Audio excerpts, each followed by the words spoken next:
Ang mga sikat na aktor na sina Tugba Buyak Ustan at Engin Acurec ay naiwan kamakailan ng isang karanasan. Sila ay nasa isang restaurant na nag-iwan ng masamang lasa sa kanilang mga bibig. Ang duo, na kilala sa kanilang mga nakaraang matagumpay na proyekto na magkasama, ay dumating sa unahan sa isang hindi magandang pangyayari na kanilang naranasan ng magkasama sa totoong buhay. Narito ang mga detalye ng hindi magandang pangyayari na naranasan ni Tugba Buyak Ustan at Engin Acurec, kung saan ibinahagi ng mga aktor, na nagsabing nalasan sila sa pagkain na kanilang kinain sa isang luxury restaurant na kanilang pinuntahan kamakailan, ay nagbahagi ng kanilang masamang karanasan sa pamamagitan ng media. Isang gabing puno ng lason. Nagpasya sina Tugba Buyak Ustan at Engin Acurec na lumabas isang gabi para makaiwas sa matinding schedule ng trabaho at stress. Ang duo ay nag-book ng isang lugar sa isa sa mga pinakasikat at assertive na restaurant sa Istanbul. Ngunit sa hindi inaasahan, nagsimula silang magkaroon ng mga problema sa kalusugan pagkatapos ng hapunan. Sina Tugba Buyak Ustan at Engin Acurec, na masama ang pakiramdam pagkatapos ng emergency na tawag, ay kailangang pumunta kaagad sa emergency room.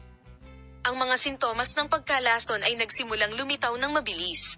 Ang mga reaksyon ay dumating kaagad ng ang mag-asawa, na nakikipaglaban sa mga sintomas tulad ng pagduduwal, pagsusuka at sakit ng ulo, ay nahaharap sa isang nakababahalang sitwasyon.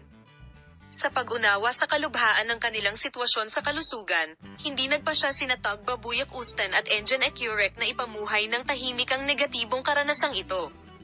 Napagpasyahan na magpasimula ng proseso ng hudisyal upang ipakita ang kapabayaan ng mga restoran tungkol sa mga pamantayan sa kalinisan at kalidad.